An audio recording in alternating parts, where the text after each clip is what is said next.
네, 여러분 반갑습니다. 오늘 이렇게 온라인으로 여러분들을 만나 뵙게 되었네요. 오늘 강의할 내용은 5장입니다. 제목은 의사통문화와 언어 공동체입니다. 어, 이게 다른 화법의 어떤 영역들, 다른 담화 유형들과는 달리 발표, 토론, 협상, 우리 대화 이런 것들 많이 배우잖아요. 근데 이게 이 교육 과정에도 살펴보겠지만은 언어 공동체 담화 관습에서 굉장히 추상적인 그런 말들이 좀 많이 나와요. 그래도 이게 계속 이렇게 교육 과정에 나오고 또 성취 기준으로 잡히는 것은 지금처럼 이렇게 개인이 어떤 그런 담화 유형의 어떤 기능들에만 익숙해져서 잘 말을 잘하게 하는 것뿐만 아니라 내 집단, 외 집단으로 구별되는 이런 지금 지역, 성별, 연령, 또 인종 이렇게 서로 차별하고 밀어내는 그런 현상을 좀 뭐죠? 예, 같이 아울러서 살아갈 수 있는 그런 다양성을 존중하고 정말 언어 공동체의 담화 관습을 개선하는 그런 쪽에 교육의 목표가 있다라고 생각이 됩니다. 그래서 사실은 교과서 만들기도 어렵고 또 실제 교실 현장에서 이것을 뭐 3, 4차 시대에 학생들에게 교육하기도 굉장히 어려워요. 근데 그럼에도 불구하고 이것이 꾸준히 계속 들어가는 이유는 그런 어떤 가치 지향 때문이 아닌가 이런 생각이 듭니다. 우리 같이 한번 어떤 내용인지 구체적으로 한번 살펴보시죠. 2022 교육과정에는 이제 구니까 중학교죠. 다만 공동체에 따른 듣기 말하기 방식의 다양성을 고려해 듣고 말한다 그래 나옵니다. 여기 키워드가 다마 공동체, 그죠? 예. 그다음에 다양성 이런 얘기가 나옵니다. 그리고 해설에 보면은 세대, 성, 직업, 지역, 공동체의 관심사나 이해관계 그런 거에 따라서 이 당연히 우리가 지역은 뭐예요? 그 사투리, 방언, 지역 방언 같은 게 있고 또 다른 것들은 또 그 전문 용어로 이제 사회 방언이라고 하잖아요. 성별이나 연령에 따라서 그런 것들에 대해서 일단 다양성을 이해하고 그다음에 존중하는 것 그런 것들에 대한 중요성에 대해서 나옵니다. 그다음에 10학년 고등학교에서는 이제 공동체의 담화 관습이란 말이 이제 명시적으로 나오고 그다음에 파란 글씨들 보시면은 과거와 현재의 담화 관습 이게 마치 언어의 사회성 우리 배우셨듯이 그것이 바뀌죠. 예전에는 이런 담화 관습을 사용했는데 지금은 또 이런 담화 관습을 사용하고 예전엔 속담에 보면은 주로 이제 말을 조심해라, 말을 줄여라, 삼가라 이런 거였지만 지금은 정확하고 명확하게 네 의견을 얘기해라 이런 식으로 되니까 여러분들도 이것이 시대에 따라 바뀌고 있다는 것을 잘 알고 있을 겁니다. 그리고 비판적으로 인식하고 바람직한 방향으로 개선해라 라는 겁니다. 이것도 너무나 수직적이고 고압적인 소통 문화에 있진 않은지, 이것을 우리가 조금은 더 수평적인 문화로 개선해야 되지 않은지, 이런 것들에 대해서 의식을 가지라는 겁니다. 그 다음에 또 고등학교에서도 의사소통 문화를 형성한다는 것. 이 담화 관습이 굳어지면은 이 문화가 형성되죠. 그래서 언어 공동체 구성원으로서 나를 인식하고 우리가 뭘 하나, 그죠? 뭐 쓰레기를 분류 배출하자 이런 것도 환경이라든지 어떤 그런 관점에서 이렇게 예전에 안 하던 것을 하게 되었잖아요. 옛날에 막 다 태우고 막 이랬던 것들을 그죠? 자원을 재활용하고 이런 것들 그래서 우리가 언어도 우리가 공동체의 구성원으로서 그 문제점을 인식하고 바람직한 방향으로 개선하려는 이런 노력이 필요하겠습니다. 그리고 화법과 언어 선택 과목에서는 언어 공동체의 담화 관습을 이해하고 다양성을 존중하는 의사통 문화 형성에 기여하는 태도를 지닌다. 태도 성취 기준인데요. 여기 이제 종합판이죠. 다 나왔습니다. 언어 공동체의 담화 관습, 그죠? 의사통 문화를 다양성을 존중하는 의사통 문화를 형성하는 태도 기르기. 그죠? 그래서 이런 내용에 어떤 이론적인 배경이 있는지 같이 한번 살펴보도록 하겠습니다. 자, 오늘 같이 살펴볼 내용은 여러분 교재로는 5장이고요. 5.1에 이제 문화적 차원에서 요 고맥락 문화와 저맥락 문화 얘기를 드릴 겁니다. 그리고 문화적 차원 이론, 홉스티디의 네 가지로 그 관점을 이렇게 제시했는데요. 우리가 의사통 문화를 바라보는 데 도움이 굉장히 됩니다. 그 다음에 2강에서는 언어 공동체에 대해서 알아보도록 하겠습니다. 거기서 말한 언어 공동체가 뭐 어렴풋이 생각이 될 것 같아요. 그죠? 그치? 언어가 같아야 될 것 같고, 어느 정도 같은 지역에 살아야 될 것 같고, 근데 그게 정말 그렇게 정의할 수 있는 것인지 우리가 한번 알아보고, 또 다양성을 존재한다는 게 뭐 쉬운 말 같지만 그게 어떤 것인지 그런 내용에 대해서 한번 살펴보도록 하겠습니다. 자, 1강에서는 먼저 문화적 차원, 그죠? cultural dimension, 이에 대해서 살펴보고자 합니다. 대표적인 이론이 고맥락 문화와 저맥락 문화의 이 얘기입니다. 이건 뭐냐면은, 첫 번째, 이제 문화적 차원에서 고맥락 문화, 저맥락 문화부터 얘기하고, 여기서 이제 이 문화 자체가 중요한 게 아니라 문화가 의사소통, 그저 언어 표현을 하는 방식이 다르다는 거예요. 그래서 고맥락 문화와 저맥락 문화의 언어 표현 방식에 대해서 우리가 살펴보도록 하겠습니다. 자, 요 이론을 만든 사람은 그 에드워드 T. 홀입니다. 예, 그래서 Beyond Culture, 문화를 넘어서 굉장히 책 제목이 멋있죠? 여기 있는 제 머리 위에 있는 요 책입니다. 에드워드 T. 홀의 Beyond Culture. 2차 세계대전 직후에 미국에서는 이제 정치, 경제, 외교, 군사적으로 이제 세계의 영향력을 확산했잖아요. 그죠?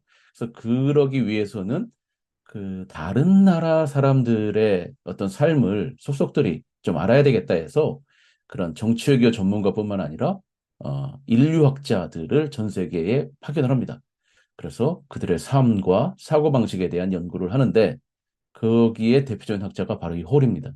그래서 지금 책 표지에서 보셨듯이 여러분 일본 그 여자가 나와 있잖아요. 그죠? 그래서 동양에 와서 체류하면서 관찰하고 기록하고 또 이것을 갖다 이런 현상을 갖다가 이제 묘사했는데 이 언어를 표현하는 방식이 다르다라는 것을 이제 얘기를 합니다. 즉 동양 쪽에서는 이게 딱 동양 서양으로 이렇게 나눌 수는 없습니다. 하지만 그 사람이 와서 보기에는 자기의 어떤 배경에서 와서 보기에는 이쪽에서는 굉장히 모호하고 막 자기 일본 사람들 더 그러잖아요. 이제 혼내라 그러잖아요. 그죠? 자기 속마음을 잘 얘기하지 않고 고맙지 않은데도 고맙다라고 막 이런 것들을 보고선 왜 이러지? 이제 이런 현상을 포착하고 맥락 의존도에 따라서 맥락 의존도가 높은 나라를 고맥락 문화, 하이 컨텍스트 컬처라고 하고 낮은 나라를 저맥락 문화라고 이렇게 명칭을 짓게 되죠. 제가 가져왔는데요. 여러분들 그 강의 자료에는 이 영상이 링크되어 있으니까 지금 이게 녹화를 하다 보니까 PDF로 전환이 되면서 지금 여기서 같이 볼 수는 없지만 여러분들 거기 들어가 보면은 여러분들 좋아하는 그 해리포터의 누구죠? 엠마 왓슨입니다. 근데 이 사람이 어디 사람이에요? 해리포터 영국 거잖아요. 그죠? 영국 배우인데 그 미국의 대학에 교환학생으로 오게 됐을 때의 문화 충격에 대해서 얘기합니다. 우리가 언뜻 생각하기에는 미국과 영국은 뭐 같은 영어권을 쓰는 같은 의사소통 문화를 갖고 있지 않을까 이렇게 생각하는데 완전히 다르다는 거예요. 그래서 영국 여자인 이 사람이 영국 남자들은 이렇게 좋아하는 마음이 있어도 쉽게 다가오지 못하고 한참 동안 그저 시간을 좀 끌다가 수줍게 다가가서 이제 정중하게 뭔가를 얘기한다거나 그런데 갑자기 미국은 대학 교환학생 오자마자 물론 이제 엠마 왓슨이 왔으니까 관심이 많겠죠. 그죠? 예. 근데 예. 갑자기 막 그냥 뭐 쪼리 같은 거 신고서 나타나가지고 뭐, 데이트 나갈래? 나랑 사귈래? 막 이러니까 너무 들이대고 막 그냥 직접적으로 막 이렇게 하니까 자기는 진짜 컬처 샥이었다. 그런 얘기를 인터뷰 과정에서 하는 내용입니다. 그래서 여러분들 재미있는 내용이니까 한번 보시고요. 여기서 얘기하고자 하는 바는 뭐냐면은 이것은 서양과 동양으로 이분법적으로 나눌 수 없다. 즉 영국이라든지 유럽도 굉장히 전통이 오래됐잖아요. 그래서 그렇게 좀 전통이 오래되고 격식이라든지 예의를 중시하는 나라는 또 고맥락 문화의 특성을 또 가집니다. 그래서 이것이 어느 나라는 이렇고 서구는 이렇고 동양은 이렇다라고 딱 이렇게 구역을 짓기는 또 어려운 면이 있습니다. 자, 고맥락 문화의 간접 언어 표현 방식부터 우리 책에 교재에 나와 있는 내용들 중심으로 살펴보도록 하겠습니다. 중요한 정보가 명확한 언어적 메시지보다 맥락적 단서에 의해 전달된다. 이게 고맥락 문화의 간접 언어 표현 방식을 한마디로 압축한 것이죠. 제가 지금 여러분들께 보여드리려고 가져온 그 영상은 여러분들 그 자료에서 한번 보시기 바랍니다. 초코파이 영상이에요. 예. 요 영상을 간단하게 설명드리면은 여학생이 이 야간 자율학습인지 학원인지 이렇게 끝나고 밤늦게 이제 딱 나옵니다. 여기 만화 보시면, 이 영화 보시면 알겠지만은, 애니메이션으로 되어 있어요. 근데 갑자기, 터프하게, 세상에 친남동생 같지는 않고 연하남 같은데, 갑자기 자전거가, 오토바이는 아니고 자전거가 끼익 하고 들어와요. 그러면서 딱 이렇게 태워주고 갑니다. 그죠? 그러면서 이게 또 이 오그라드는 멘트를 해요. 누난 내가 지켜줘야지. 막 이렇게 얘기를 합니다. 이게 좀 옛날 거긴 한데, 여러분 초코파이 광고가 이 연도별로 여러 가지 버전이 있어요. 근데 이제 이 누나죠. 누나라 그랬으니까 누나가 이제 뒤에 타고 가면서 어떤 마음이 들었을까요? 네, 고마움. 그죠? 지금 좀 이렇게 대중교통도 좋지 않아서 이제 오래 이렇게 어두운 길을 걸어가야 되는데 무섭기도 하고 외롭기도 하고 힘들기도 하고 그런데 힘들기도 하죠. 오랫동안 이제 공부했으니까 자전거 뒤에 태워서 편안하게 그리고 또 연하남이긴 하지만 그래도 누가 같이 가니까 이좀 든든한 마음이 있잖아요. 그래서 그런 고마운 마음을 이렇게 씩 웃으면서 뒤에서 제가 말하려니까 좀 오그라드네요. 이렇게 고마워 오늘 와서 정말 든든해 이렇게 말로 하지 않고 초코파이 아마 본인이 나중에 이제 배고플 때 여러분이 뭐 단백질바 같은 거 가지고 다니듯이 이렇게 먹으려고 놔뒀던 것 같아요. 그 이제 가방에 있었더니 그것을 갖다가 딱 꺼내서 그 앞에 있는 남학생 이렇게 입에 물려줍니다. 아무 말 하지 않고 그러면서 이제 나오는 노래 여러분들 머릿속에 벌써 떠오르시죠? 뭐예요? 말하지 않아도 알아. 그죠? 이거. 예, 말하지 않아도 알아. 그리고 땡땡땡 초코파이 한자로 정 이렇게 나옵니다. 이 정이라는 개념을 서양 사람들이 참 이해하기 어렵다 그래요.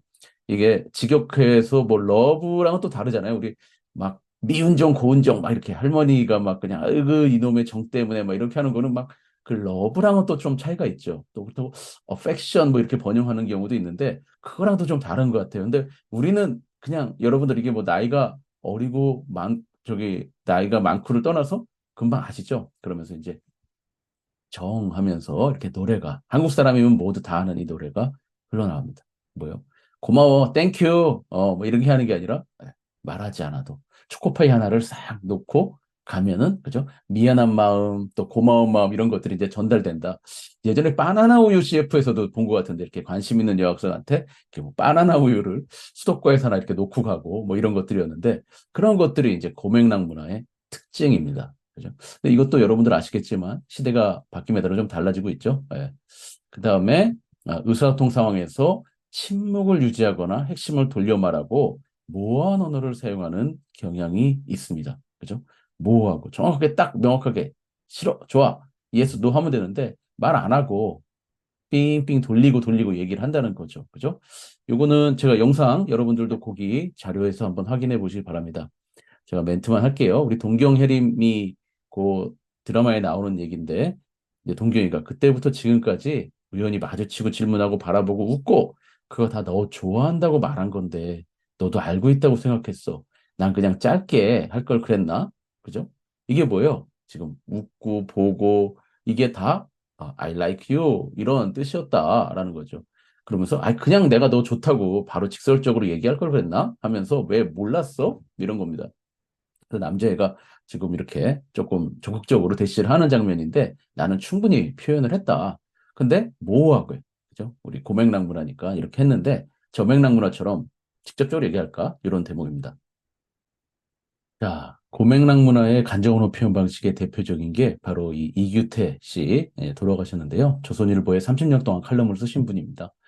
아, 제목이 아주 멋있죠. 헛기침으로 100마디 말을 하다. 여러분, 상황 이해되시죠? 집에 누군가가 동생이 이성 친구를 들어와서 방에 있다. 근데 여러분이 뭔가 간식을 가져다 줘야 되는 상황이다. 그럴 때 이제 이런 뭐예요? 내가 들어가니까 좀 주의해라 이런 것들.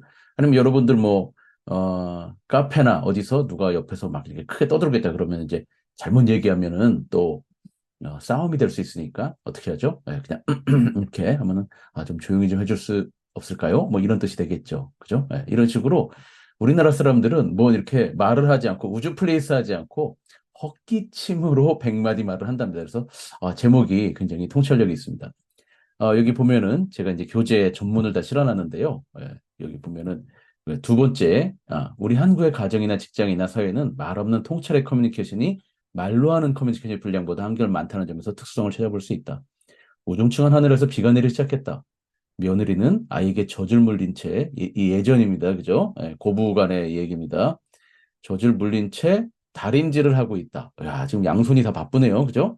근데 이웃방에 있던 시어머니가 말을 건네온다. 아가, 할미 업어줄까? 할미가 업어줄까? 자, 이거는 누구한테 들으라고 한 말이에요? 아직 지금 엄마한테 엎여 있어가지고 완전 돌쟁이 애가 할머니가 업어줄까 그럼 네 할머니 업어주세요 하고 참 막 이렇게 포대기를 풀고 나와가지고 다 이렇게 합니까? 아니죠. 누구한테 들으라고 하면 어머니, 그죠? 그 아기 엄마한테 들으라고 한 말이죠. 며느리에게. 애는 내가 볼 테니까 지금 비온이가 빨리 빨래 걷어라. 이 얘기입니다. 그죠? 이 말은 할미가 젖을 바는 손재에게 하는 말이 아니라 비가 뿌리는 밖에 널려 있는 빨래를 빨리 걷어들이라는 분부인 것이다. 그리고 며느리는 이 말을 통찰로 알아듣고 빨래를 걷어들인다. 근데 텃밭에 가서 남새가 채소예요. 뜯어 국거리 마련하랴 바쁜데 이제 강아지 배를 빡 차죠. 그럼 강아지가 깨갱깽 그리고 닭한테 예. 이왜 어쩌고저쩌고 막 이제 욕을 하죠. 그건 누구 들으라고 하는 얘기입니까? 그 옆에 있던 강아지가, 애먼 강아지가 괜히 이제 배를 얻어맞았는데요. 시어머니 들으라고. 그죠? 시어머니한테 욕을 할 수는 없으니까 깨갱깽깽 하는 게 이제 불만이 많습니다. 지금 마음이 좋지 않아요. 그런 이제 표현인 거죠. 그죠? 예. 그래서 시어머니 이걸 또 아이고 얘가 또 이렇게 좀 그렇구나 하고서 이제 바로 그래 내가 채소는 내가 따올게 하면 되지만 이것이 괘씸하다 하고서 이제 뻗땡기면은 이제 갈등이 되는 거죠. 그러면 이제 며느리는 또 이제 혼잣말로 이제 애기 들으라고 아이고 네 엄마는 왜 이렇게 손이 세 개라도 모자르냐 이것도 누가 들은 말이야라고 해요. 지금 12개월밖에 안 된 애기가 네 어머니 공감적 대화를 해주나요? 참 힘드시군요. 저래가 빨리 커서 제가 걸어서 어머니의 좀 피로를 덜어드려야 될 텐데 죄송합니다. 이 얘기를 듣고자 한 게 아니죠. 시어머니한테 아 정말 정말 일이 끝이 없네요. 정말 어머니 안 도와주시고 너무 서운해요. 이런 말이죠. 이것을 만약에 외국 사람들이 봤다면 답답하겠죠.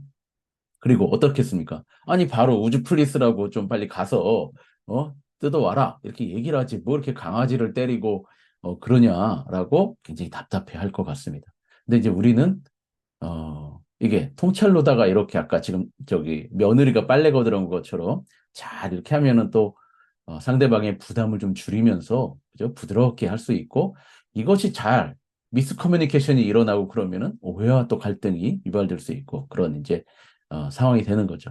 근데 우리 한국은 또 워낙 같이 그 같은 언어를 쓰면서 좁은 곳에서 모여 살았기 때문에 이렇게 맥락에 의존해서 직접적으로 얘기하지 않고도 직접적으로 얘기하는 건 사실은 좀 부담을 줄 수 있는 거죠. 그렇게 간접적으로 얘기를 하면서 이제 완충 장치들을 넣어가면서 하는 그런 이제 관습이 있었던 거죠.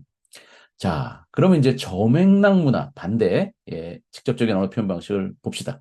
여러분들 그냥 일단은 편하게 이게 딱 이분법적인 아니지만은 우리가 잘 좀 익숙한 그런 서구 쪽의 그런 언어 표현 방식을 떠올리면 될 것 같아요. 맥락적 단서에 의존하기보다는 명시적이고 직접적인 언어 표현을 중시한다. 그죠? 직접적으로. 우주 플리스 오픈 더 윈도우 이래야지 뭐 더운데 그냥 아 덥네 이렇게 하고 있는 게 아니라 바로 창문을 열어주세요. 에어컨을 틀어주세요. 이렇게 얘기하는 거죠. 그죠? 눈치나 감보다는 직접적인 말을 하죠. 그 다음에 유창성, 자기 표현, 설득력 있는 연설 이런 것들을 중시합니다. 그래서 어려서부터 막 스피치 교육, 대학 교양에도 우리는 이제 사고와 표현 이런 글쓰기 과목이 있지만 얘네는 퍼블릭 스피킹 이런 강좌들이 당연히 있고요. 필수 과목으로 교양 필수로. 그 다음에 토론 같은 거를 어렸을 때부터 굉장히 중시하죠. 우리처럼 구국에서 이제 어떤 지식을 알려줄게 이런 문법 용어를 너희가 알아야 돼 이런 것보다 자기 생각을 그죠? 다른 사람의 글을 읽고 자기 생각을 쓰고 또 말하는 이런 교육이 굉장히 이제 강조가 됩니다. 그리고 도입 전개 정리의 단선적인 논리 구조를 선호한다. 이 말은 뭐냐? 우리 잘 배운 서론, 본론, 결론 이렇게 좀 리니어하게 이렇게 쓴다는 겁니다. 말할 때도 그렇고. 근데 우리는 좀 그렇지 않죠. 이게 설득하는 것도 우리의 담화 구조는 어때요? 담화 구조가 이렇게 서론, 본론, 결론으로 얘기하는 게 아니라 쓱 와가지고 저기 말이야 하면서 어떤 이상한 옛날 이야기 같은 거 그런 거 이렇게 툭 하고 지나가요. 근데 이 사람이 이런 얘기를 왜 하나 하고선 간 다음에 이제 천천히 생각해 보니까 아, 이게 나한테 주는 교훈이었군 하고 이제 나중에 깨달아서 아, 그래 고쳐야 되겠다. 이렇게 반성을 하게 되죠. 그죠? 이게 스토리텔링, 서사 구조지 우리는 이제 뭐 서론, 본론, 결론 사실은 이 전통적으로는 여러분들 우리 또 고전문학 시간에 배웠겠지만 이런 또 그런 사고방식을 가지고 있습니다. 그리고 감정보다 논리를 사용하고 정확하게 계약서 딱 쓰고 개인 간에 뭐 할 때도. 근데 우리나라도 요즘 이제 뭐 굉장히 많이 이렇게 문서로다가 뭐 명확하게 하는 것들을 중요하게 생각하고 있죠. 예전엔 그냥 뭐 뭘 우리끼리 뭘 하는데 이렇게 뭘 계약서를 써 그러면서 이제 돈 생기면 갚어 이러다가 이제 띄고 또 이제 인간관계 깨지고 막 이런 일이 생기다 보니까 또 이런 식으로 문서로 명확하게 하죠. 자기의 생각과 느낌을 그대로 드러내는 것을 중시합니다. 또 개인주의의 가치를 두며 과업위주의 일시적 인간관계를 형성한다. 이해 아니요를 입장 표현을 분명히 한다. 이건 뭐예요? 당연히 고맥락 문화는 우리는 집단주의적인 성향이 강하죠. 그죠? 그리고 과업위주의 일시적 인간관계. 여기는 인간관계보다는 그냥 일. 근데 우리는 뭐예요? 좁고, 우리 생각은 어때요? 언젠가는 또 내가 이 사람한테 아쉬운 소리를 할 수 있다. 이런 생각에 노를 못하죠. 그죠? 그래서 노. 일을 좀 할 수도 있어야 되는데, 거절 못하고, 알았어. 그리고 부탁을 마저 그냥, 들어주고, 그러다가 또, 음, 서운해가지고 또 손절. 뭐 이렇게 되고, 이런 또 악순환도 있곤 합니다. 지금 제가 영상 가져온 거는 예전에 이제 예능 프로그램에 여러분 이태리아 며느리 아시죠? 크리스티나 목소리 톤 이렇게 굉장히 높고 이 억양이 이렇게 센 나오는 트 얘기하는데 시어머니와의 에피소드예요. 이제 이 이탈리아 며느리가 파스타를 차려드렸는데 어머니께 드세요. 그랬더니 시어머니가 아이고 야야 됐다. 내 먹어라 이렇게 하니까 그냥 치워버렸대요. 왜냐면 시어머니가 놓으라고 했으니까 뭐 더 왜 지금 뭐 배부를 수도 있고 속이 안 좋을 수도 있고 그래서 넣으라고 했다가 치워버렸다 그러더라고요. 근데 여러분, 우리는 어때요? 이제 한번 권하면은, 아유, 괜찮습니다. 두 번째 그래도 또 권해야죠. 그래, 아유, 괜찮아요. 됐습니다. 드세요. 먼저 드세요. 뭐 이렇게 하면은 세 번째, 아유, 얼른 드세요. 해가지고 막, 그죠? 그래서 쫙 이렇게 해야지. 아, 그럼 좀 먹어볼까요? 이렇게 한 세 번은 이렇게 권해야지 또 이렇게 먹고 그러잖아요. 근데 이제 이탈리아 사람 보기에는 도저히 이해가 안 되는 거죠. I'm full, I'm enough. 이렇게 했는데 왜 이제 이렇게 주냐? 그죠? 이게 사람을 무시하는 거냐? 이렇게 들릴 수 있고 또 시어머니는 본인이 싫다고 그래 놓고서 세 번째 권하니까 막 또 맛있게 또 드시는 걸 보고선 이중인격자냐? 이렇게 또 생각할 수도 있는 거잖아요. 그죠? 그래서 문화마다 우리는 굉장히 자연스럽게 여겼던 것들이 또 이쪽 사람들이 보기에는 또 굉장히 어색하게 느껴지게 되겠죠. 자, 이렇게 해서 고맥락 문화와 저맥락 문화의 문화적 차이에 대해서 살펴보았습니다. 두 번째는 문화적 차원 이론입니다. 여기 1강의 두 번째입니다. 문화적 차원 이론은 이렇게 크게 네 가지로 나뉘는데요. 요 cultural dimension theory라고 합니다. 이제 직역이죠. 허스티드라는 이제 네덜란드 학자인데요. 그 80년대에 그 그 전부터 오랫동안 GE나 코카콜라, 뭐 IBM, 뭐 나이키 이런 글로벌 기업들 있잖아요. 이런 데에 대해 직원들 이게 뭐예요? 전 세계 주재원들이 다 있죠. 전 세계 지사에 그런 직원들한테 이제 설문조사를 합니다. 그 의사통의 어떤 방식이라든지 이런 것들. 그래서 수많은 데이터들을 갖다가 오랜 기간 수집해서 조직의 의사소통 문화를 바라보는 관점으로 이 네 가지를 제시합니다. 그 후속 연구에 이제 다섯 가지, 여섯 가지 나가는데 일단 기초적으로 제시한 네 가지를 요 cultures, 뭐 consequences 해가지고 international differences in work-related values, 그죠? 일과 관련된 어떤 가치에서의 그 국제적인 어떤 차이점 이런 책을 발간하는데요. 요 분입니다. 첫 번째 그 어떤 뭐죠? 기준은 개인주의. 반대는 뭐죠? 집단주의 문화입니다. 그래서 개인주의 문화는 이게 의사통 문화랑 직결되는 거예요. 당연히 저맥락 문화, 조금 아까 얘기한 관련이 되고요. 자아와 개인적 성취가 중시됩니다. 반대로 집단주의에서는 조화, 하모니를 중시하죠. 야, 이렇게 뭐 회의 시간에 이렇게 자꾸 이렇게 딴소리하고 그래. 야, 그리고 야, 우리가 같이 해야지. 우리라는 말이 너무 익숙하죠. 그냥 우리 형, 우리 엄마, 심지어는 우리 아내 이렇게까지 얘기하잖아요. 그죠? 예. 손흥민 선수도 토트넘 주장이 된 다음에 우리 팀, 아워 팀이라는 말을 써가지고 외신이 막 전하더라고요. 아워 팀이라고 한 주장은 없었다. 그죠? 마이 팀 이랬지. 아워 팀? 이게 뭐지? 그러면서 이제 리더십을 발휘하고 뭐 후배들이 잘 따르고 했던 그런 이제 사례가 있었는데요. 그리고 조화나 합의 추구보다는 사실 정보를 기반으로 한 독립적 의견을 게재하고 집단주의에서는 집단이 설정한 규칙과 가치를 따른다. 여론 마찬가지잖아요. 동아리에서도 이쪽은 나 개인 자기 개발하러 가야 돼. 그죠? 나 무슨 개인 일정이 있어. 집에 우리 반려견 누구누구 밥 줘야 돼. 이렇게 하는데 이쪽에서는 야, 무슨 개인 약속이야. 집단이 중요하지. 우리 같이 정했잖아. 이러이러한 같이 이거 저기 같이 어디를 가기로 했잖아. 그죠? 우리 동아리 내일 이 시합인데 농구 이거 연습하러 나와야지. 개인 뭐 안 된다 이런 얘기는 하지도 마. 그럼 딴 사람들도 안 된다 그럴 거 아니야. 그러면서 집단을 중시하느냐, 개인을 중시하느냐. 이게 이제 차이가 있죠. 또 형평성에 근거한 공정성의 가치를 두고 그리고 보성의 기준은 개인이 아닌 집단이다. 여러분들, 상벌의 기준도 집단. 우리 한 명이 잘못하면 주로 이제 군대에서 그러죠. 그냥 단체로 벌을 받고 또 한 명한테 상을 주는 게 아니라 그 전체적으로 이쪽 일반 뭐 우수상 그죠? 이런 것들 줄넘기들 하더라도 단체 줄넘기를 해가지고 상을 주고 이쪽은 개인적인 의견 충돌은 진실을 밝히고 합리적 결정을 하기 위해 필요한 과정이라고 생각합니다. 그래서 이 컨플릭이 나쁜 게 아니죠. 근데 우리는 그런 거는 이제 인간관계, 특히 이제 나이 든 사람, 또 어떤 뭐죠? 직책을 가진 무슨 부장님이 얘기하는데 이 반기를 드는 거에 대해서 이 조화를 깨뜨리는 무례한 행동이라고 여겨서 이제 지양되겠죠. 그럼 여러분 이쪽하고 이쪽하고 어떤 의사통문화가 나는지 제가 이제 예를 들어서 설명을 드렸잖아요. 그래서 여러분들도 여러분들이 속한 어떤 동아리든 어떤 공동체건 학과건 의사통문화가 어떤지 한번 살펴볼 필요가 있어요. 그죠? 이게 고압적이고 이게 집단을 갖다 중시하는 건지 또 개인의 어떤 가치나 개인의 성향을 중시하는 건지 거기에 따라서 문화가 또 달라집니다. 자, 두 번째는 뭐냐면은 파워 디스턴스, 권력 격차입니다. 어, 이 파워 디스턴스를 갖다가 자연스럽게 받아들이는 문화가 있고 그것을 갖다가 수평적으로 그럼 무슨 게 그래 그런 게 있습니다. 대표적인 게 이제 인도의 카스 제도죠. 그렇죠? 여러분 기억나시죠? 성직자, 뭐 승려 이런 사람들 그 브라만, 그다음에 왕이나 무사들 이렇게 크샤트리아 그다음에 이제 뭐죠? 평민들 그런 사람들 이제 바이샤 그다음에 조금 이제 더 낮은 사람들 이제 수드라 뭐 해가지고 확실하게 나눠져 있고 서로 간에 이걸 갖다가 옛날 우리도 뭐 양반 노예 제도 막 이렇게 상놈 막 이렇게 해가지고 그런 계급 제도가 있었듯이 그런 권력 격차를 디스턴스 파워 디스턴스를 자연스럽게 그래 나는 지금 요번 생에는 수드라로 태어났으니까 어쩔 수 없어 이렇게 노예처럼 살아야 돼 이걸 자연스럽게 받아들이는 겁니다. 그죠? 저권력 격차 문화 한번 볼게요. 수평적인 사회관계를 특징으로 하고 연령이라든지 성별, 지위, 역할 등에 의한 차이를 최소화합니다. 이게 뭐 남자는 어때가 맡아야 돼 리더는 뭐죠? 그죠? 그다음에 뭐 지위에 따라서 이거는 부장님이 결정해야 돼. 이건 연장자가 해야지 이렇게 그죠? 네.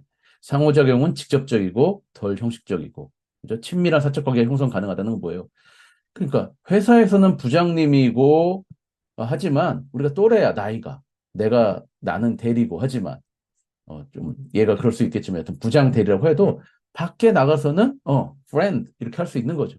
근데 우리는 뭐예요?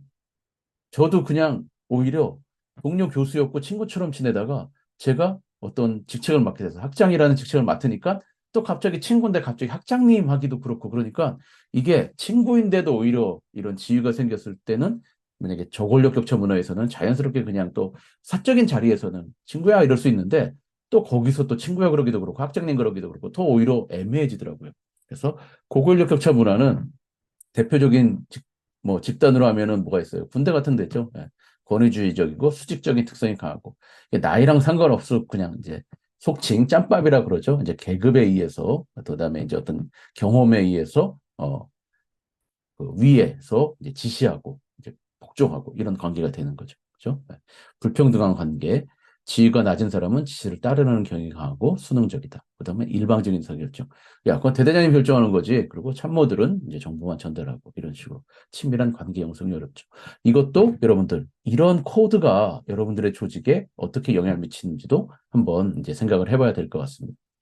그다음에 불확실성 회피는 뭐냐면은 이 불확실성이라는 것을 견디어내는 이 상황을 받아들이는 것을 에, 자유롭게 생각하는 음, 자연스럽게 생각하는 집단이 있고 또 이것을 갖다 아주 못 버티는 그런 집단이 있는 거죠.